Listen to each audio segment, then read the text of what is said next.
Fala pessoal, sejam bem-vindos novamente aqui. Se você gosta do nosso material, gosta da nossa aula, por favor, se inscreve aí no canal e compartilha, marca seus amigos, enfim, ajuda a chegar essa informação ao máximo de pessoas possíveis.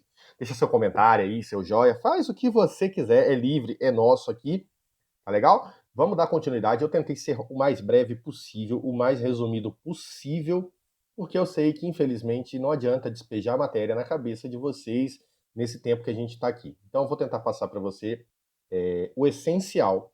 E, como você sabe, é necessário que você colabore com o seu aprendizado, fazendo pesquisas e complementando as aulas. Infelizmente, esse período não permite que nós tenhamos um conteúdo como deveria ser. A gente está tendo tempo reduzido, está tendo aula reduzida, enfim, vocês sabem do que eu estou falando.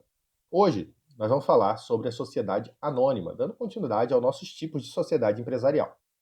E aí eu trouxe para vocês algumas lâminas, alguns exercícios, e aí, sem mais delongas, vamos continuar, vamos começar o nosso conteúdo. Primeiramente, você precisa saber, né, que embora seja bem conhecida, não é o tipo mais comum de sociedade que nós temos. A sociedade limitada acaba sendo o tipo mais comum. Porém, ela é muito importante também, a sociedade anônima, porque ela também tem um papel no mercado financeiro muito grande, principalmente no mercado financeiro atual, com as novas formas de relação comercial que nós temos. Então, nós precisamos saber, primeiro, que a sociedade anônima é regida pela Lei 6404, de 15 de dezembro de 1976, e também está prevista no nosso Código Civil, no artigo 1089. E, perdão, de acordo com o artigo 1º da Lei 6404, a companhia ou sociedade anônima deverá ter o capital dividido em ações e a responsabilidade dos sócios ou acionistas será limitada ao preço da emissão das ações subscritas ou adquiridas. O que isso quer dizer, professor? Pelo amor de Deus, tá falando juridiquês. Estava tudo tranquilo, tudo fácil até agora, e aí você começou a fazer esse tipo de coisa comigo. Você não sabe como é que eu tô? Enfim, vamos explicar como isso funciona.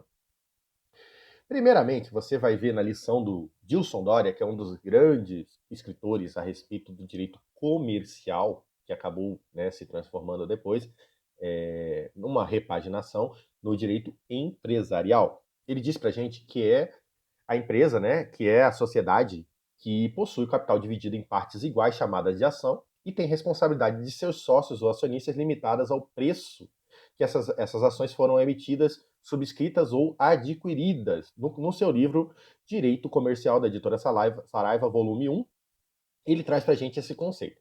A natureza jurídica da sociedade anônima é de uma pessoa jurídica de direito privado, nos termos do artigo 16, inciso 2 do Código Civil, que mesmo ela sendo constituída com capital público, em todo ou em parte, que ela pode ser uma sociedade de economia mista, né? Qualquer que seja o objeto dela, ela sempre vai ser mercantil e também será regida pelas leis comerciais. É o que diz para a gente o artigo 2º, parágrafo 1º da Lei de Sociedade Anônimas.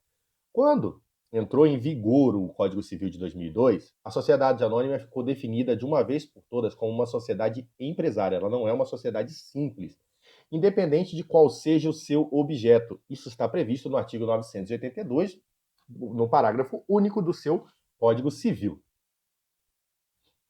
Feitas essas considerações iniciais, eu trouxe para vocês as principais características da sociedade anônima. Ela é uma sociedade de capitais, né? O que importa nessa sociedade? Lembra? Desculpa aí. Lembra que nós conversamos que as sociedades acabavam sendo constituídas com a ideia de proteção das pessoas e com a ideia de nós sabermos com quem estamos negociando. Isso é uma proteção tanto para quem está se relacionando como empresário, como quem se relaciona com essa empresa. Aqui na sociedade capital, o que interessa para a gente é a aglutinação de grana.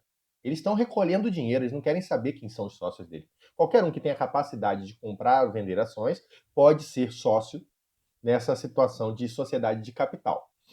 Então, nós precisamos saber o seguinte: a divisão do capital é feita em partes iguais, ou seja, tem um valor nominal para uma ação. Agora, o que diferencia a sua capacidade financeira de poder comprar uma ou poder comprar várias?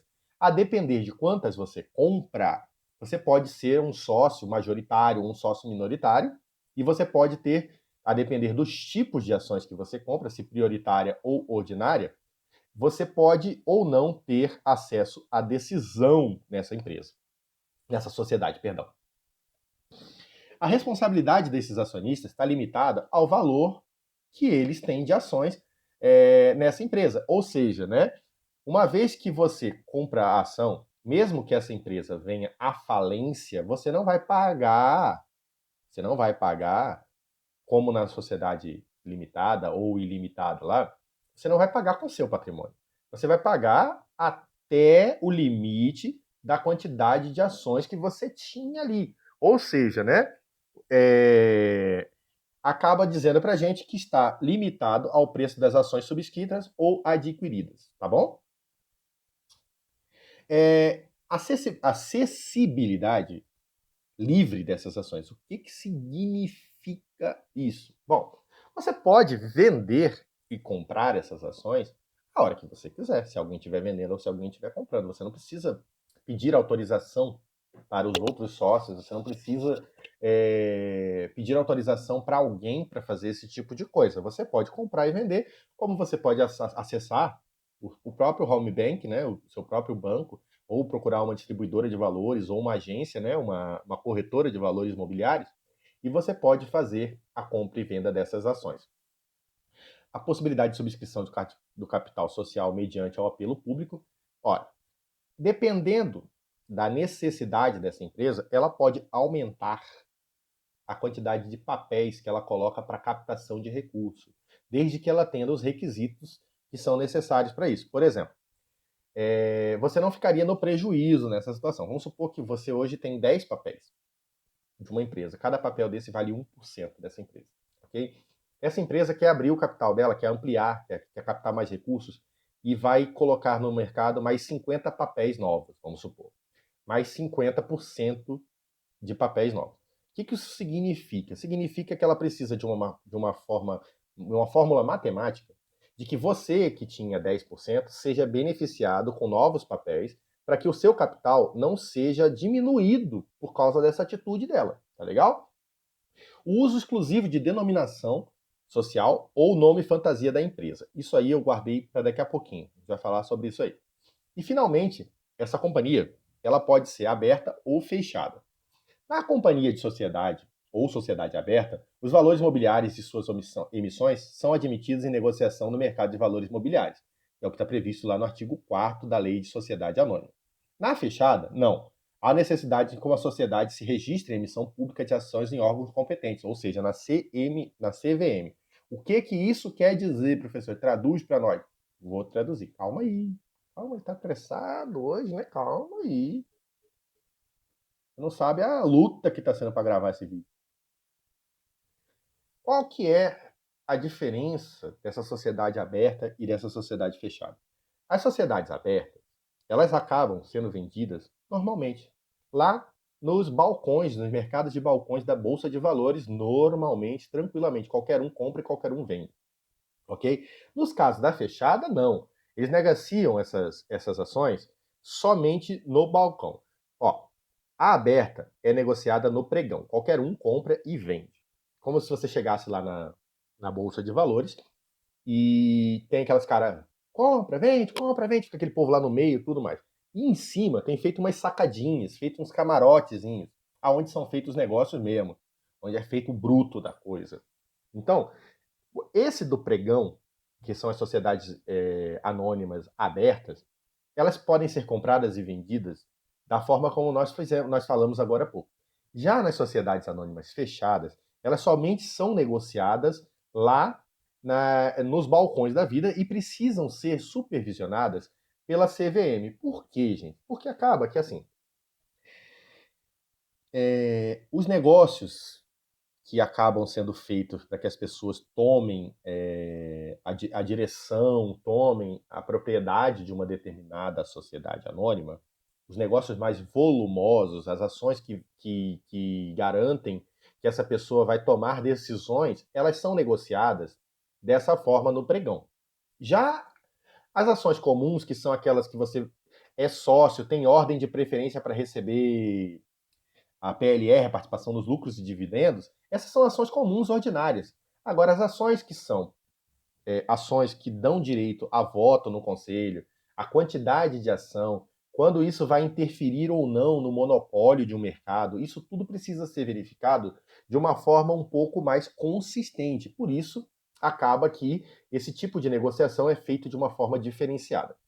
Outra característica interessante da sociedade anônima, aberta ou fechada, é que os dirigentes não dispõem livremente sobre os lucros da companhia. Eles não tomam decisões senão aquelas que existem as obrigações na lei para que eles tomem. Por exemplo, a lei determina que parte dos lucros seja dividido entre os acionistas. Ou seja, as pessoas que investiram nessa empresa, quando sai o lucro, elas também têm direito à participação nos lucros e dividendos. Essa é uma das obrigações em relação aos dirigentes das sociedades anônimas quando essa empresa, quando essa sociedade tem lucro. Outra situação é que parte desses lucros precisa necessariamente, ou seja, forçosamente, ficar permanecido na própria sociedade. Porque você imagina o seguinte, né? Esse tipo de sociedade tem muitos sócios. E aí pode virar uma terra de ninguém. A hora que der o lucro, o bonitão vai lá e divide todo esse lucro. Mês que vem, ano que vem, essa empresa, essa sociedade está quebrada. Então, tem sempre algum tipo de determinação, algum tipo de obrigatoriedade. Esses são os mais comuns. A divisão dos lucros para os acionistas e o permanecimento de um capital dentro da própria contabilidade dessa sociedade. Podem ter outros? Podem ter outros. Onde que vai se decidir isso? Se não for por força da lei, nas assembleias é possível que seja decidido dentro da lei, obviamente, né, sem prejuízo, sem nenhum tipo de má-fé para os outros sócios. A companhia ou sociedade anônima, ela pode ser constituída por subscrição pública, quando vai depender de prévio registro lá na CVM, na companhia, na Comissão de Valores Mobiliários, e vai ter que necessariamente ser realizada através de uma instituição financeira, conforme o artigo 82 lá da Lei de Sociedade Anônima. Ou pode também ser realizada por subscrição particular, quando poderá ser feita a deliberação por subscritores em Assembleia Geral ou escritura pública, conforme o artigo 88. Então, por fim, o que a gente tem que saber da estrutura de uma SA? Ela tem que ter Assembleia Geral, Conselho de Administração, que é facultativo, no caso, quando ela for uma SA fechada, diretoria e conselho fiscal, né, que terão que, além de tudo, fixar, que já tem esses conselhos, essa assembleia, essa diretoria, eles têm uma determinação, eles já têm atribuições que são fixadas na própria lei.